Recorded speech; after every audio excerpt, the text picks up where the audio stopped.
ఎందుకంటే ఇప్పుడు నేను చెప్పబోయేది అబ్బాయిలకు మాత్రమే. అందుకే అబ్బాయిలు జాగ్రత్తగా వినండి. మీరంతా ఇప్పుడు డిగ్రీ చదువుతున్నారు. చూడండి, ఇక్కడ ఎంత బాగా చదువుకున్నా చివరికి ఏదైనా జాబ్ చేసుకుని సెటిల్ అవ్వకపోయినా అమ్మాయిలకు హౌస్ కీపింగ్ అనే జాబ్ ఉంది. అందుకే వాళ్ళు జాబ్ చేయకపోయినా వాళ్ళని ఎవరేమనరు. మరి అబ్బాయిలు తప్పకుండా ఏదో ఒక పని చేయాలి. అందుకే మీరే జాగ్రత్తగా వినండి. మనం మగాలుగా పుట్టాం. మగాడిగా పుట్టడం ఈజీనే, కానీ మగాడు అనిపించుకోవడం చాలా కష్టం నాయనా. ఒకసారి మగాడి జీవితాన్ని చూద్దామా.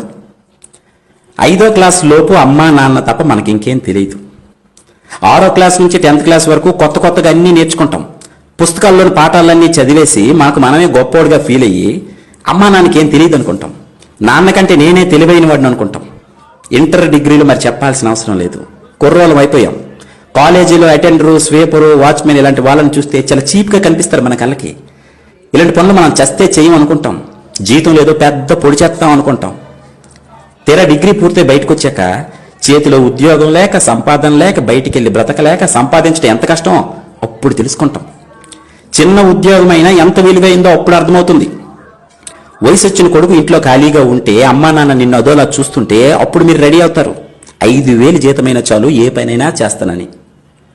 ఆటో డ్రైవర్ గానో, కంపెనీలో హెల్పర్ గానో, సెక్యూరిటీ గార్డు గానో పనిచేస్తున్నప్పుడు అప్పుడు తెలుస్తుంది అటెండర్ ఉద్యోగం కంటే తక్కువ స్థానంలో ఉన్నానని.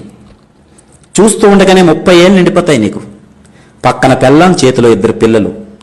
సబ్బులు, పేస్టులు, పౌడర్లు, రేషను, ఇంటద్దె, కరెంటు బిల్లు, పాలు bill, cell phone recharge, school ఫీజులు, నెలకొక గ్యాస్ బండ, ఇవే కాక వినాయక చవితి, దసరా, సంక్రాంతి, భోగి, దీపావళి, ఇలా సంవత్సరం అంతా ఏదో ఒక పండగ. అన్నిటికీ డబ్బు కావాలి. ఒక్కసారి వెనక్కి తిరిగి చూస్తే బాధ్యతల అగాధంలో పడిపోయి ఉంటావు. వచ్చిన శాలరీ సరిపోదు, ఎక్కడ చూసినా అప్పులే. సడన్ గా పిల్లలకు బాగాలేకపోతే ఒరికిపోతావు. చేతిలో 500 కూడా ఉండదు. జీతం రాగానే ఇస్తాను, 500 ఫోన్ పే చేయరా అని క్లాస్మేట్ ఫ్రెండ్కి ఫోన్ చేస్తావు. డబ్బు సంపాదించడం ఎంత కష్టమో తెలుసుకుంటావు. ఇప్పుడు కాలేజీ రోజుల్లో అన్నీ నీకే తెలిసని ఎగిరిపడే నీకు 30 ఏళ్ళు నిండితే గానీ అసలు జీవితం అర్థం కాదు. అంతలోనే నీ పేరెంట్స్ ఈ లోకం విడిచిపోతారు. అప్పుడు తెలుస్తుంది నీకు జీవితం అస్సలు విలువ. కూలి పని చేసైనా నీ తండ్రి నిన్ను ఎలా పెంచాడో గుర్తు చేసుకుంటావు. ఊరంతా బలాదు తిరిగొచ్చిన అమ్మ ఎలా భోజనం పెట్టేదో గుర్తొస్తుంది నీకు.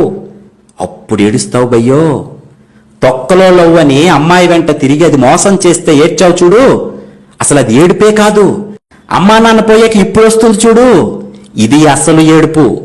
తెల్లారితే ఈఎంఐ కట్టాలి, అప్పులు వాళ్ళు ఫోన్ చేస్తుంటారు, సమాధానం చెప్పలేక ఫోన్ స్విచ్ ఆఫ్ చేసుకుని పడుకుంటావు, కానీ నిద్ర పట్టదు. ఇంట్లో కూరగాయలు ఉండవు. నీ దరిద్రం చూసి భరించలేక అప్పుడు నీ పిల్లం ఒరే చేతకాని దద్దమ్మా, పడుకోవడానికి తప్ప ఇంకా దేనికి పనికిరాని ఎదవు నువ్వు అని నిన్ను పక్కింటోడితో పోల్చి పొడుస్తుంది చూడు, అప్పుడు వస్తాయిరా మీకు నడుము నొప్పి, మోకాలు నొప్పులు. నవ్వకండి, ఇది నిజం. ఇదే జరుగుతుంది మగాడి జీవితంలో. ఇప్పుడు అనిపిస్తుందిరా నీకు, చీ దీనమ్మ జీవితం, అసలు మగాడిగా ఎందుకు పుట్టానురా అని. పెళ్ళం మీద కోపంతో ఫ్రెండ్స్తో కలిసి మందు తాకడం తప్ప ఇంకేం పీకలేవు నువ్వు. నీ కష్టాలన్నీ సిట్టింగ్ లోనే ఫ్రెండ్స్తో షేర్ చేసుకుంటావు. అప్పుడు నిన్ను ఆదుకుంది 10వ 12వ సహాయం చేసేది క్లాస్మేట్సే. అందుకే క్లాస్మేట్స్ ప్రతి మగాడికి చాలా అవసరమైనప్పుడు ఆదుకుంది వాళ్ళే.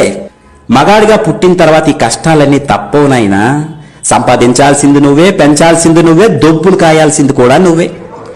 పండక్కింట్లో అందరికీ నువ్వే కొత్త బట్టలు కొంటావు, నువ్వు మాత్రం కొనుక్కో. ఎందుకంటే నీ దగ్గర డబ్బులు ఉండవు, ఎప్పుడు ఆ పాత బట్టల్లోనే కనిపిస్తావు. అప్పుడు తెలుస్తుంది మీ నాన్న ఎప్పుడు చిరిగిపోయిన బనియన్తో, అరిగిపోయిన చెప్పులతో ఎందుకు అలా సింపుల్ గా కనిపించేవాడో. ఇప్పుడు అర్థమవుతుంది.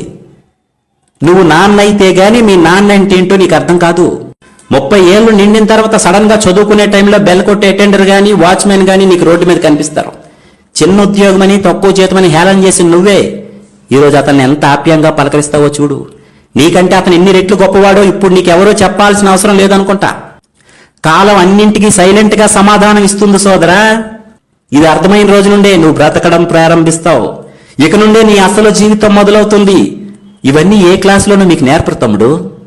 ఇక నుండైన వయసులో పెద్దవాళ్ళైన మీ నాన్నని, అటెండర్ని, వాచ్మెన్ని తక్కువగా చూడటం మానేయండి. గౌరవించడం నేర్చుకోండి. God bless you all.